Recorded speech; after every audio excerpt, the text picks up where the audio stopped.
অবশেষে নির্ধারিত সময় প্রকাশ করা হলো চূড়ান্ত ভোটার তালিকা। গত বছরে 16ই ডিসেম্বর প্রকাশ করা হয়েছিল খসড়া ভোটার তালিকা, যার মধ্যে বাদ পড়েছিল 58 লক্ষেরও বেশি নাম। তবে চূড়ান্ত ভোটার তালিকায় খসড়া তালিকা অনুযায়ী 7,08,00,000 নামই প্রকাশ করা হয়েছে। এদিকে কমিশন সূত্রে পাওয়া হিসেব অনুযায়ী আপাতত চূড়ান্ত তালিকায় অতিরিক্ত 9 লক্ষের নাম বাদ পড়তে পারে। অর্থাৎ খসড়া তালিকায় যে 58 লক্ষের নাম বাদ পড়েছিল, চূড়ান্ত তালিকায় তার সঙ্গে যুক্ত হচ্ছে আরও 9 লক্ষ নাম। সব মিলিয়ে আপাতত 68 লক্ষ নাম বাতিল বলে গণ্য করা হতে পারে। এছাড়া 60 লক্ষ ভোটারের তথ্যে অসঙ্গতি মেলায় তা খতিয়ে দেখা হচ্ছে। সেই সব নামের পাশে লেখা থাকবে অ্যাডজুডিকেটেড। পরবর্তীতে সাপ্লিমেন্টারি তালিকা বেরোলে এই নাম যুক্ত হওয়ার সম্ভাবনা রয়েছে। কিন্তু কিভাবে দেখবেন আপনার নাম চূড়ান্ত ভোটার তালিকায় রয়েছে কিনা, তা দেখার জন্য মূলত অফলাইন এবং অনলাইন এই দুটো মেথডই রয়েছে। প্রথমে বলি কিভাবে অনলাইনে তা দেখবেন।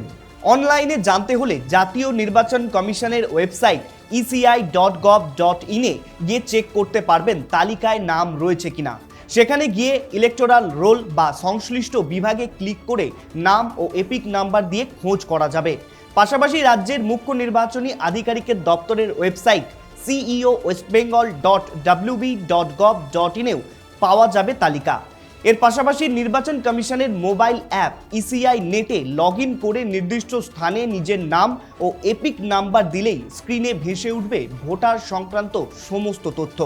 কারো নাম তোলার আবেদনের সমস্যা থাকলে বা মুছে দেওয়া হয়ে থাকলে এপিক নাম্বার দিলে সেটা ডিলিটেড বলে দেখাবে।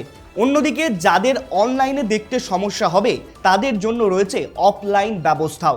তালিকার হার্ড কপি পাঠানো হয়েছে সংশ্লিষ্ট বুথ লেভেল অফিসার অর্থাৎ বিএলওদের কাছে। নিজের বুথে গিয়ে বিএলওর সঙ্গে যোগাযোগ করলেই সরাসরি তালিকায় নিজের নাম রয়েছে কিনা তা দেখে নেওয়া যাবে।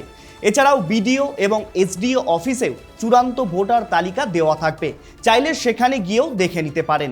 তবে তালিকা প্রকাশের পর দ্রুত নিজের নাম মিলিয়ে নেওয়ার পরামর্শ দিয়েছেন নির্বাচন কমিশন। এটা তো গেল চূড়ান্ত ভোটার তালিকা দেখার নিয়ম, কিন্তু যাদের নাম বাদ পড়লো তারা কি করবেন? দেখুন, যাদের নাম চূড়ান্ত ভোটার তালিকায় থাকবে না তারা প্রথমে দেখুন কি কারণে আপনার নাম বাদ গেছে। আপনার নামের পাশে যদি ডিলিটেড লেখা থাকে তবে আপনাকে ফর্ম 6 জমা করতে হবে, এবং আপনার নামের পাশে যদি আন্ডার অ্যাডজুডিকেশন থাকে তার মানে আপনার কেস এখনও শুনানিতে। ইআরও বা এইআরও অফিসে গিয়ে ডকুমেন্ট দেখালে দ্রুত নিষ্পত্তি হতে পারে। এছাড়াও যদি আর কোনো রকম সমস্যা থাকে তাহলে আপনি সরাসরি আপনার বিএলওর সাথে যোগাযোগ করতে পারেন। আজকের এই ভিডিওটি আপনাদের কেমন লাগলো জানান কমেন্ট করে, আর এরকম ভিডিও পেতে আমাদের চ্যানেলটিকে অবশ্যই সাবস্ক্রাইব করবেন। দেখা হচ্ছে পরের একটি ভিডিওতে।